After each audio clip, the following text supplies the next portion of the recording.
This is the original portable computer, the good old Osborne 1, a 5-inch screen, 2 floppy disk drives, and yes, it is portable. It's got a handle and 25 pounds underneath it. Portable computers have come a long way since the old Osborne, smaller, lighter, readable LCD screens, battery power, 40 megabyte hard drives, even 386 chips. Today we take a look at the new generation of portable laptop computers on this edition of the Computer Chronicles.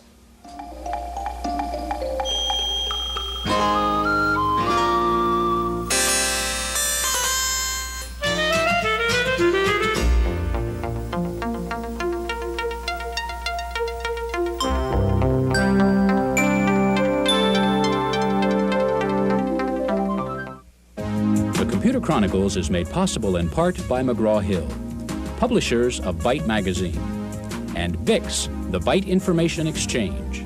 In print and online, Byte and BIX serve computer professionals worldwide with detailed information on new hardware, software, and technologies. Welcome to the Computer Chronicles. I'm Stewart Cheifet, and this is Gary Kildall. Gary, you recognize this wonderful old toy here, the TRS-80 Model 100, the original laptop, really. This one belongs to Jan Lewis, by the way, who still uses it, as do many journalists and many people, even though laptops have grown up considerably since the days of the 100.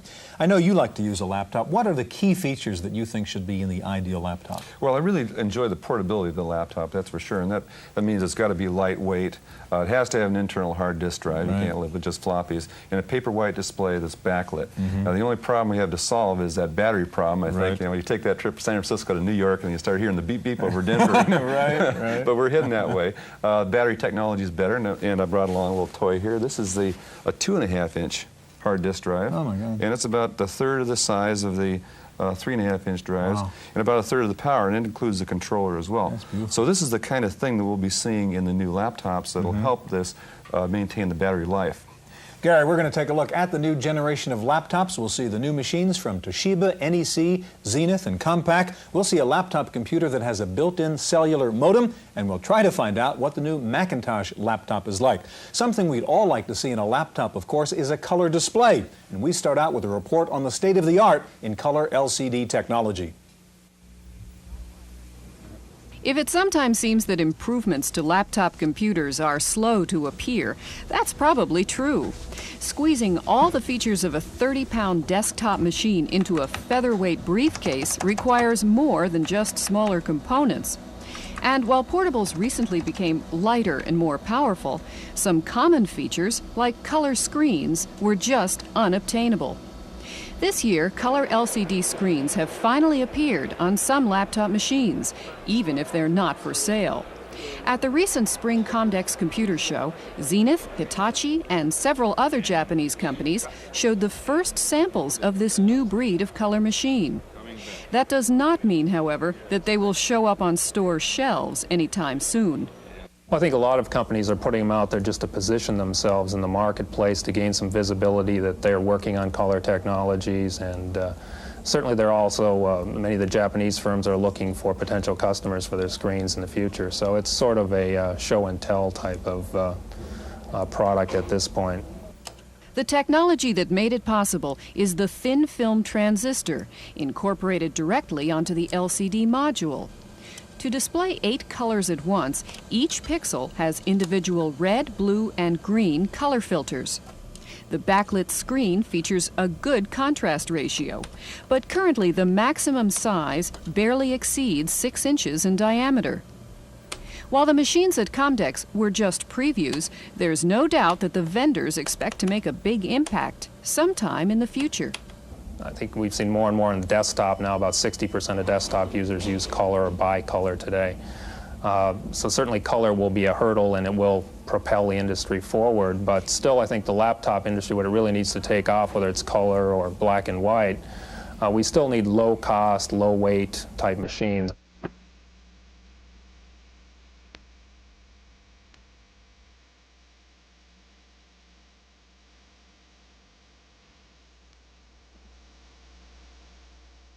With us in the studio now is Keith Comer, PC Product Manager with Toshiba. Next to Keith, Kevin Menken, Director of Product Development with Zenith. Gary? Kevin, just in my own personal experience, I was one of the early adopters of laptops years ago, and I didn't buy another one until recently because there were a lot of problems in between. What is it that's happened over the last year to really make laptops I think it's more really usable? been over the last 2 or 3 years. The progression of the screens has gotten very, very strong, so that it's equal to the monitor that you can put on your desk. Plus, as far as laptops go, battery life outpaced AC onlys in 1987, and so running for 3 hours, 4 hours, or something like that is something that's an acceptable level for people, and that transition for the technology has been very important also. Yeah, Keith, what's your reading on that? Well, What's we have happened two the last different year? kinds of portables. We still sell the battery-powered units, like people that need to compute on the go need, and then we also have the AC-powered units that people use that need to be able to compute with power where they end up. Mm-hmm. You know, in the office is powerful. You get to a hotel, you have AC there. You go to a meeting, you have AC there. Like, what are people looking for in laptops? Well, we find that there are two classes of laptops, that the battery-powered units sell to that kind of market, where the AC ones have that. Well, let's take the portable battery-powered one. What are people looking for in terms of features? They need the screen to be good, the battery life, of course, like Kevin says. We like to put as many ports as possible across them so that they are self-contained enough. Let's talk about that machine in particular, Okay. Keith, while you go into it. This is your T1600. Right. And tell us what's in it and give us a little walkthrough. Well, this is equivalent to an IBM AT. This is a 12 megahertz 286. It's got a 287 socket. It's got a 20 megabyte hard drive, a 3.5-inch floppy. This is an EGA compatible screen. It's got 16 grayscales. It's a backlit Super Twist LCD. The keyboard is equivalent to an IBM 101 keyboard. It goes all the way up to F12. Mm-hmm. On the back here, you've got all your standard ports. There's external video for an EGA monitor, 2 serial ports, parallel external floppy in case you need to convert. It's also got a space here for a modem, which would be this kind of modem here. And then on the side, there's a little door that opens, and we have one of our Toshiba slots, and that'll take this other kind of modem here. We've also got a what is that card, Ethernet Keith? board now. This is Ethernet. It's got both the thin and the thick cable Ethernet. We also have an expansion chassis card that goes into that slot. So we offer expandability for those that need it, and then, of course, all the standard No, in the ports, too. expansion chassis, what does that go to? It goes to another box that you set There's alongside another box your that holds 5 IBM-style cards. Okay, and So those are all available now? oh, absolutely. Yeah. And what's the battery story on this one? This one actually comes with 2 batteries. They're up here in the front. They just snap out like this. And how much life on a battery? It's hard to say. There's a bunch of battery-saving features. The hard drive spins itself down. The backlight spins down. The processor can go into a coma if you're not using it. So if I walk on the plane with those 2 batteries, how far do I go? You can get up to 5 hours. It just depends on if you let the battery-saving features save you those batteries. Kevin, let's turn to your Zenith TurboSport there, I guess. Tell us about what the unique features are of that machine. Well, this one we look at as a complete desktop replacement in the 386 marketplace, and We're talking 386 here. That was a 286 yes, Keith's machine. Okay. and with the extension that, in addition to the desktop features like removable keyboard and all the ports and full complement of memory, we have a tremendously viewable fluorescent screen here. But the key here is that we strongly believe that the battery life issue is a key issue to the laptop, and this one actually runs at 3 hours. We tend not to quote ranges. We try to quote that conservative test, and we shoot for a 3-hour minimum on all of our You've got an AC portables. right now, though, huh? Yes, I could pull it, and the system will still stay up. And so if we tape for 3 hours, it's still up. You know, one of the things, Kevin, that your machine has is what we call white paper white display. Page white, right? Page white, okay. Can you tell us the difference between all these displays? We've got a page white display here, there's something blue and white here. Sure.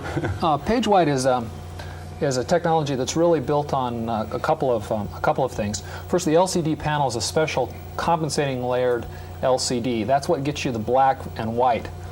characteristic. But in order to get a very bright white, you need a really good backlight, and we use an a fluorescent backlight in this particular system. And a fluorescent backlight that's very high efficiency and still runs off a battery is one of the things that's very important. We have an excellent diffuser as part of this display system as well that makes the backlight very even so that you just don't spot the tubes. And what are the other technologies that are being used right now? Real popular is electroluminescent and also the gas plasma. They tend to, those technologies are really AC driven though. Getting a 20-to-1 contrast ratio really restricts yourself to LCD technology, and getting one to run under battery is a tough thing to do, and we really tried to work very hard on 5 areas of the technology in the display. Now, one of the things that is bothersome to me on a laptop or portable like this, with this kind of display, is you seem to lose the mouse form just like you lose the cursor all the time. Is that going to be a constant problem in these displays? Well, I think you can spot it with here, as with this ledge here. I have a full complement of ports in this very small footprint here. But because of this ledge, I can keep the mouse attached actually even when I travel. And if you notice, I'm running Microsoft Windows and Excel here, and the spotting of the cursor is something that does move quite well across the screen. A little trouble seeing. Okay, we have a little bit of time left, Keith, and I want you to tell us a little bit about the 5200. That's your highest end machine, isn't it? Right, the 5200 is our 20 megahertz 386. It comes with either a 100 megabyte hard drive or a 40. This is a VGA compatible 16 grayscale gas plasma display. This display does come off, so you can set a monitor above it and be sleek on your desktop. It's a 101 compatible keyboard. Comes with 2 megabytes. It's now expandable up to 14 megabytes using the new 4 megabit RAM chips that we just announced. It's also replaces a desktop in that it's got 2 slots back here. This panel comes off. There's a full-length 16-bit slot and a half-length 8-bit slot. Or this bottom space can be occupied by one of our Toshiba cards like the Ethernet or this modem that's in here now. Now this is an AC only machine. This is AC only. Okay. Real quick, what's the prices here on these 3 machines we've seen, Keith? This one's list price at $49.99. This one goes for 95 or 11 grand, depending on the drive. Kevin? This is $79.99 without modem, 2 megabytes, 40 megabyte hard disk, and $84.99 with a... Gentlemen, thank you. We're going to be talking more about laptops in just a minute. Pretty much laptops have been in the PC domain with very few exception. No real Macintosh laptop, though we know Macintosh is going to come out with a laptop very soon. We sent Wendy Woods out to try to find out what's going to be inside that new Mac laptop. According to journalists, the laptop, due to be introduced at Macworld in Boston in August, will have several trailblazing features. A battery capable of operating for 12 hours between charges, a lightweight hard disk, and a revolutionary new screen. Well, I think the most prominent feature of it would be the active matrix screen, which is a new technology to portable computers that really creates a much finer screen, better contrast, and for the environment that's very graphics-based, like the Macintosh, it's really much more preferable and a good step forward.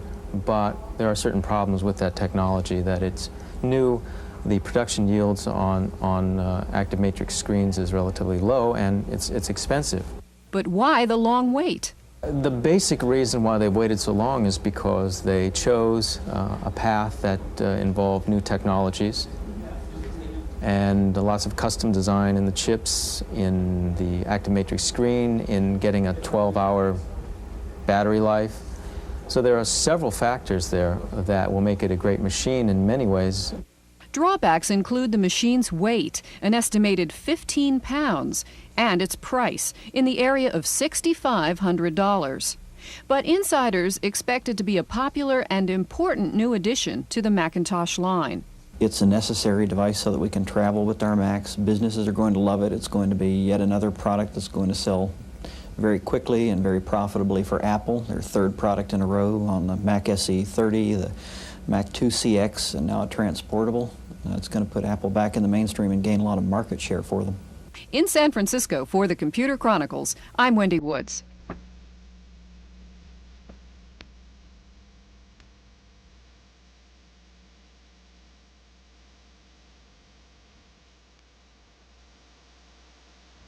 Joining us in the studio now is Mac McLaughlin. Mac is Director of Western Operations for Compaq. Next to Mac, Jim Bartlett, Manager of Strategic Marketing for NEC. Gary? Mac, I understand that this is Compaq's first portable. Is that correct? No, this is our first laptop. First laptop, portable. okay. Or battery operated, really. Or battery operated. Okay, get all the adjectives in there. You got it, okay. A battery-operated laptop.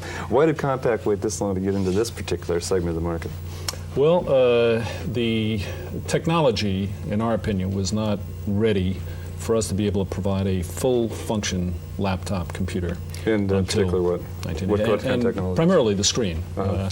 We did a lot of testing with the market to find out what was an acceptable level, and the VGA monitor was really what was seen as an acceptable level screen. Can you tell us a little bit about this machine? You bet. As I mentioned, it does have a VGA monitor. It's a 10-inch diagonal screen. And in addition to the VGA capability of the screen, it also will accept EGA or CGA written software. And also, do you have a connection on the back then that would go to a normal VGA monitor? Yes, indeed. In fact, you can plug in either a CGA, EGA, or a VGA color monitor as well. The keyboard also is easily removed from the top of the unit, and we find that especially on an airplane, when you try to put a laptop on the tray, that sometimes it's nice to be able to take the keyboard off and put it in your lap to use that. What else is in here, Mac? Well, the battery fits right in the front of the unit. Brought an extra battery along with me so you could see that. And it uses a 3.5-inch 1.4 megabyte floppy drive. And it comes with either a 20 or a 40 megabyte hard drive. Uses the C286 microprocessor that runs at 12 megahertz. So it's a very, very high performance system. Okay, as well. and what kind of time do you get on the let's say normal usage? Well, it's a minimum of 3 hours in the battery. Normal usage depends on whether or not you're using a graphics-intensive software package or whether it's text. And you can carry around an extra battery pack. Carry an extra battery pack slip it in usually there. and just slip it in. Okay, what's in the back of the machine, Mac? How can we get in and out of this thing? Okay, glad you asked. On the back of the unit, there is a port for a parallel for a printer. Serial port, a port to plug into the VGA, as we talked about before, for an external monitor. And in addition to that, it has the ability to plug in the full-size 101 keyboard so that if you wanted to use a full-size keyboard, you could. You've got a couple of interesting connectors over here, look like telco. Does it have a built-in modem then? That's correct. It does have a built-in modem that plugs in on the side, and in addition to that, it has an AC adapter port on this side of it. What's the big fat one on the right there? Well, this is what we think is one of the most important features of the unit. This plugs into the docking port, so you can actually take your laptop, plug it into a docking port, and then use it as an office computer in your office. The docking port then has a recharger built into it, so it recharges the battery, and also has 2 slots in it, so that you can use 2 additional slots for any other. And is this removable then, so you can then use? Well, this can be closed down, I see. and then of course you would use your color monitor along with your 101 keyboard when in the office. You can upload the software you've been working on or the programs you've been working on, and then download it when you want to take it home at night. Jim, you've got a very different approach here with the NEC Ultralite, very small. Tell us what your approach is to a laptop. Okay, Stewart. Well, we've taken several approaches to laptops and have quite a range, but this product is the first in this class anyway, we feel. It's 4.4 pounds, so it's about the size of a PC magazine, and it can fit into any briefcase without displacing any of your important work papers. So now we have a machine that people can throw in the briefcase and not have to think consciously, am I going to need it or am I not going to need it when I get to the other end of my trip? Jim, what's inside it? What are the components we're dealing with? This is based on a V30 processor running at 10 megahertz, so it's got about the same horsepower as an 8 megahertz 286 machine as far as processing power. It has 640K of RAM. It has a backlit display that does both text and graphics. Right. Now the catch or the benefit, depending on how you look at it, is no drives, right? Well, there's no floppy drive inside the machine. There's a separate floppy drive that can be plugged into the expansion port on the back, but we do have a silicon hard disk, which is one of the other very unique things that we did in this machine. It's a 2 megabyte silicon hard disk, and it's differentiated from what we've talked about in the past in the RAM disks in that it actually has the same physical attributes from a piece of software looking at it, looks like a physical hard disk. Does it retain the data then after the power Yes. goes down? Right, it's an integral system that has silicon file chips with a battery to hold them, hold the up to 2 information. megs. Right, it's either 1 megabyte or 2 megabyte for the hard disk. Then the other thing we've done is provided ROM cards and RAM cards that can go into this slot on the side. I have a one card in here in the side, and there's an additional one I have here. So you can buy standard packages. application.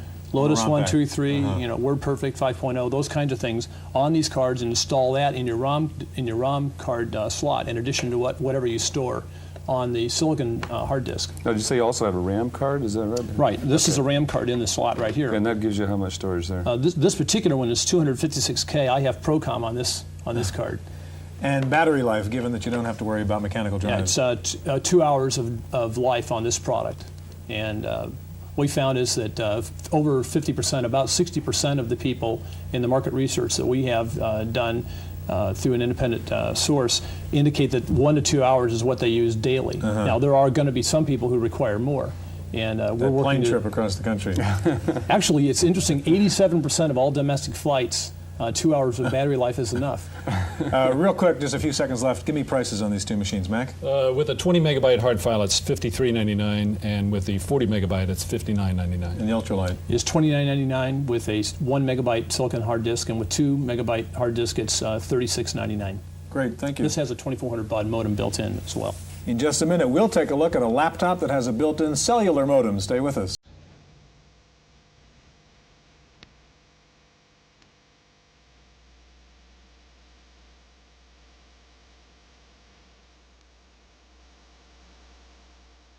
Joining us in the studio now is Mike Morris. Mike is Regional Sales Manager with ITC. Next to Mike, we have Bill Howard, Executive Editor with PC Magazine. Mike, we've got a device sitting on the table here, and I'm not sure whether it's a telephone or a computer. Computer It's with got an antenna. Well, it's a little bit of both. Okay, what is it? Intelligence Technology has developed a truly unique product in that we have merged a 286 laptop computer with a cellular telephone. In addition to that, we have developed a cellular error-correcting modem. So for the first time in the industry, we are providing error-free data transmission. So I could have this with me in my car anywhere, call up a database, call up my home computer, an online correct. service. That's correct. Also provided with the unit is a 12-volt car adapter, so you can plug in through there. Can you prove this thing works? Absolutely. Go ahead. Let me just place a call to the host. And there's no cables up your sleeve here, right? That's correct. Okay, we're really using that antenna. Tell us what you're doing as you do it, Mike. Okay. I'm just dialing in my local number to the host. Which is where? Where are you calling? That's in Dallas. You're calling Texas. That's okay. correct. We use Mirror 2, the communication software, with this. So you've got a phone and modem in here. I mean, you can actually carry on a voice conversation That's too correct. through this. That's correct. Comes standard with the handset, which is included with the product. Then you can do hands-free voice with the built-in speakerphone. Now, what That would is be the correct. primary application for this? Does a salesman use it? Or Well, what it would be do? big in the insurance industry, your major defense contractors, real estate industry, your municipalities. That's just to name a few. You Now, online here? yes, I have access to my host in Dallas now. I'm just entering my password, and I have successfully connected by way of cellular into the host in Dallas. And again, we are totally free of any hardwire landline. Right. Now, you running on AC here? Right now we are, but you do have could run on battery battery. power. That's correct. Okay. You've got about 1 hour battery life. And you could then be just downloading files or doing anything you normally do. That's with it. correct. What about the cost of that thing and the weight of it, Mike? Okay, the weight is 19 pounds, so it's pound for pound the same weight as the Toshiba 3200. We have added a few additional things, batteries, telephone. The weight on it is $75.95. $75.95. Wait on. The weight on, that's the weight, all right. The price is $75.95. Bill, Suggest people are we- always asking me, I want to buy a laptop, what should I buy? We've seen a whole bunch of examples in this show. What's the answer to that question? Is it possible to answer that question? Among the better known vendors, probably most every machine they make is good quality and I'd say worth buying. We have some we like a little more than others. Certainly Zenith, Toshiba, and NEC are the market leaders, and I think they're all quality products. We're also very much impressed with the new Compaq SLT. Compaq's first step into battery power is a very good one. impressed by their power saving. Also some smaller names you may not have heard of. Mitsuba has a nice 286 machine we like a lot. Data World and a few others as well. Also in the low end, Tandy 1400 is a nice machine also.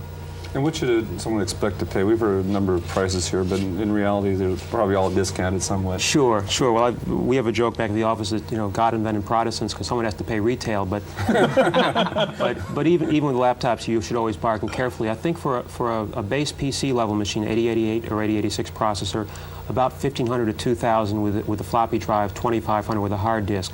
Your 286 or AT class machine typically about $3,500 with a 20 meg hard drive, and your 386 would be about $4,500 to $5,000 in terms of street price, and that's your base. You'll go up a little bit from there as you add accessories and memory. Is this a good time to buy? People who are saying, well, but tomorrow another thing is going to come out, some new piece of technology. It's always going to get cheaper as if you wait. In the meantime, you've lost the utility of having the machine now for the next 6 months or so. You certainly will see some changes in the next 6 months in terms of less weight, some reduced price, and also some better display technology. If you want one, buy it. Exactly. Gentlemen, thank you very much. That's all the time we have for our look at the new generation of laptops. We'll be back in just a minute with this week's computer news.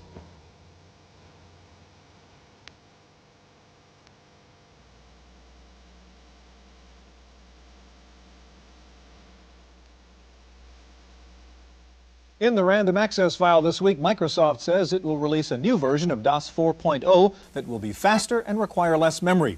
The company also said it's coming out later this year with version 1.2 of OS2, featuring a more powerful file manager. There's also a special version of OS2 being designed for the Intel 386 processor. Ashton Tate has announced a new file recovery program specifically for DBase 3, 3+, and 4. The program restores the full file with embedded characters, shifted data, and headers. And Ashton Tate says it wants you if you're an independent programmer or writer of software books. The company says it's going all out to find new software tools, utilities, and extension products for the DBase environment. Novell has announced a new version of its NetWare software called Network 386 version 3.0. It can support up to 250 users on one server. It also features a simplified installation procedure and dynamic resource configuration, which automatically allocates memory for caches and buffers. Apple has announced new system software for the Apple IIgs. It's the first 16-bit operating system for the IIgs, and it will enable the high-end Apple II to run on an AppleTalk network. Well, it wasn't a computer show, but it was hard to tell. At the National Association of Broadcasters convention, computers were everywhere, as the new buzzwords were desktop video publishing. Symbolics showed off a new version of its video graphics system using a Macintosh 2. Net result, a 50% cut in cost. Studio Spectrum introduced a new Amiga-based graphics system, complete with Amiga 2000, Genlock, and digitized camera, all for $10,000. Sony demonstrated the world's first real-time three-dimensional graphics system for television. The system uses 8 Intel 286 processors working in parallel. Since operations are in real time, there is no need to learn special programming commands. IBM is getting into the intelligent phone business with a new switchboard that identifies the person calling you on a small LCD attached to the phone. Businesses like the idea since the phone signal can automatically trigger a computer to call up a customer's record while the phone is still ringing. Finally, Microsoft Chairman Bill Gates spoke to the Boston Computer Society last week. He said Steve Jobs' next computer is nice, but won't have an impact on the marketplace. And as for the problems that rival Lotus, he suggested Lotus chief Jim Manzi buy a C manual and learn how to program. That's it for this week's Chronicles. We'll see you next time. The Computer Chronicles is made possible in part by McGraw-Hill, publishers of Byte Magazine, and BIX, the Byte Information Exchange. In print and online, Byte and BIX serve computer professionals worldwide with detailed information on new hardware, software, and technologies. For a transcript of this week's Computer Chronicles, send $4 to PTV Publications, Post Office Box 701, Kent, Ohio 44240. Please indicate program date.